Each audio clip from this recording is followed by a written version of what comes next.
Selamat pagi, siang, sore, dan malam Pak Akrom. Saya Dini Tanoyo dari kelas E dengan NIM 3480118, mata kuliah bank dan lembaga keuangan lainnya. Pada kesempatan kali ini saya akan presentasikan tentang manajemen asuransi. Asuransi adalah perjanjian antara dua pihak atau lebih, di mana pihak penanggung mengikatkan diri kepada tertanggung karena kerugian, kerusakan, atau kehilangan dengan memberikan suatu pembayaran atas kerugian tersebut sebagai tanggung jawab dari penanggung. Dari pengertian asuransi yang telah dijabarkan, dapat disimpulkan bahwa seorang penanggung itu akan memberikan suatu pembayaran jika seorang tertanggung itu mengalami kerugian. Namun, seorang tertanggung itu harus membayar suatu premi yang telah ditentukan dalam perjanjian antara dua pihak tersebut. Manfaat asuransi: yang pertama, memberikan rasa aman dan perlindungan. Yang kedua, polis asuransi dapat dijadikan jaminan untuk memperoleh kredit dan asuransi sebagai tabungan. Premi adalah sejumlah uang yang dibayarkan oleh tertanggung atas keikutsertaan dalam asuransi sesuai dengan perjanjian yang telah ditetapkan dalam jangka waktu yang telah ditentukan. Asuransi ini berawal dari adanya resiko atau ketidakpastian. Nah, resiko ini merupakan suatu bahaya, akibat, atau konsekuensi yang akan terjadi akibat suatu proses yang sedang berlangsung atau kejadian yang akan datang. Jenis resiko itu dibagi menjadi 4. Yang pertama, resiko murni. Resiko murni ini merupakan resiko yang akibatnya hanya 2 macam, yaitu rugi atau break even. Contohnya adalah pencurian, kecelakaan, atau kebakaran. Yang kedua adalah resiko spekulatif. Nah, resiko ini ada akibatnya 3 macam, yaitu rugi, untung, atau break even. Contohnya seperti judi. Yang ketiga ada resiko partikular. Nah, resiko partikular ini resiko yang berasal dari individu dan dampaknya itu lokal. Contohnya pesawat jatuh, tabrakan mobil atau kapal kandas. Yang keempat adanya resiko fundamental, yaitu resiko yang bukan berasal dari individu dan dampaknya sangat luas. Contohnya adalah angin topan, gempa bumi, dan banjir. Biasanya disebabkan oleh alam. Unsur terjadinya resiko ada 3. Yang pertama adalah exposure. Exposure ini merupakan sumber-sumber resiko yang kemungkinan besar disebabkan oleh peristiwa yang sudah terjadi sebelumnya atau pengulangan kejadian yang sama. Yang kedua adalah change of loss. Change of loss ini merupakan tingkat probabilitas yang muncul pada situasi tertentu. Yang ketiga ada perils and hazard. Perils sendiri merupakan peristiwa yang menyebabkan kerusakan atau kerugian yang disebabkan oleh alam, manusia, ataupun ekonomi. Yang kedua ada hazard. Hazard merupakan keadaan yang meningkatkan kemungkinan timbulnya kejadian yang merugikan. Hazard ini dibagi menjadi beberapa jenis. Yang pertama ada physical hazard. Physical hazard ini ditimbulkan dari kondisi fisik penggunaan barang yang menimbulkan suatu kerugian. Misalnya gedung yang menyimpan bahan mudah terbakar ini memiliki peluang kebakaran lebih besar. Yang kedua ada moral hazard. Moral hazard ini terkait dengan perilaku seseorang terhadap suatu risiko. Misalnya aksi mogok yang dilakukan para buruh menyebabkan kerugian perusahaan. Yang ketiga ada moral hazard.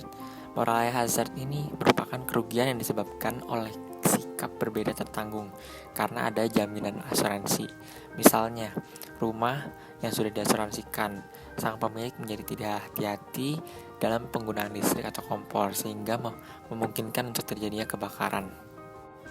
Yang selanjutnya, asuransi ini memiliki ciri-ciri risiko yang dapat diasuransikan. Yang pertama, dapat dinilai dengan uang. Suatu risiko jika dapat dinilai dengan uang maka dapat ditebus. Yang kedua, harus bersifat murni, jadi tidak boleh dibuat-buat dan tidak boleh direncanakan. Yang selanjutnya ada premi asuransi yang dikenakan harus wajar. Contohnya itu seperti kalau kita mau mendapatkan klaim yang besar, kita juga harus membayar premi yang sepadan. Yang kelima adalah serupa dan jumlah memadai. Jenis usaha perasuransian. Nah, usaha asuransi ini ada dibagi menjadi 3, yaitu ada asuransi jiwa, asuransi kerugian, dan reasuransi. Yang kedua adalah usaha penunjang usaha asuransi. Yang pertama ada pialang asuransi, yang kedua pialang reasuransi, yang ketiga penilai kerugian asuransi, yang keempat konsultan aktuaria, dan yang kelima adalah agen asuransi. Pialang di sini merupakan suatu badan hukum yang dibentuk dalam rangka memenuhi kebutuhan masyarakat akan suatu badan yang dapat membantu mereka dalam membeli produk asuransi dan mendampingi pada saat terjadinya klaim. di mana masyarakat yang tertanggung yang sangat awam dengan kondisi dan persyaratan polis asuransi. Dalam usaha asuransi terdapat asuransi kerugian. Nah, asuransi kerugian ini merupakan usaha yang memberikan jasa dalam penanggulangan risiko atas kerugian, kehilangan manfaat yang timbul dari kejadian yang tidak pasti.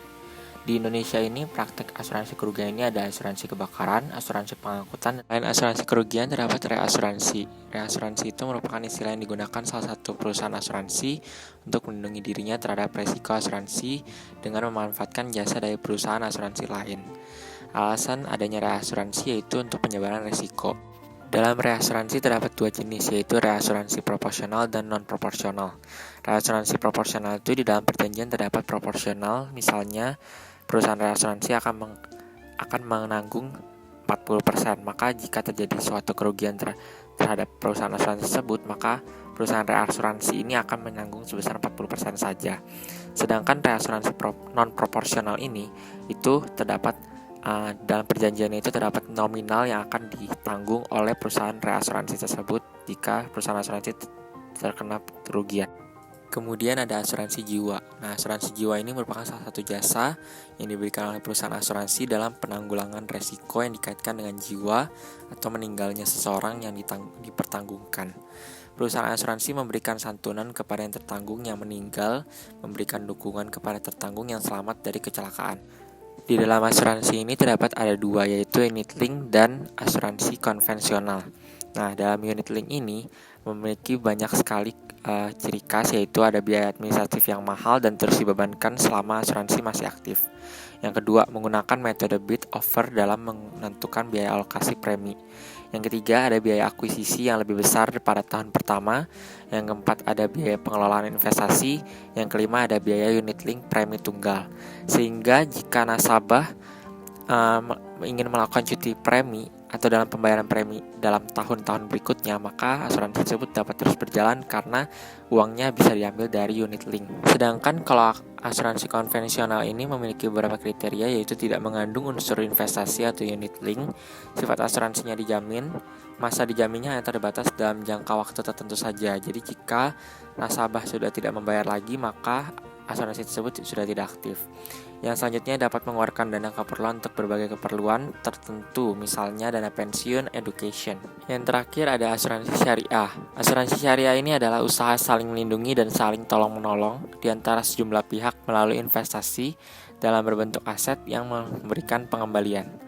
Prinsip asuransi syariah ini dibangun atas dasar kerjasama, lalu kemudian sumbangan itu sama dengan hibah, sehingga haram hukumnya jika ditarik kembali. Yang terakhir ada tidak dibenarkan jika seseorang menyetor uang demi mendapatkan imbalan yang berkali lipat.